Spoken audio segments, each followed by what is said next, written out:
Bilang isang doktor na gumagamot sa sakit na nagkakaedad, napansin ko na marami sa mga lolo at lola may karamdaman na hindi nangangailangan ng kapsula o tableta.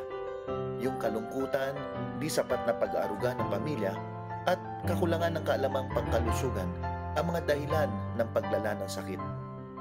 Ibigay ang anumang magpapasaya sa kanila, mahalin at turuan para manumbalik ang sigla ng buhay.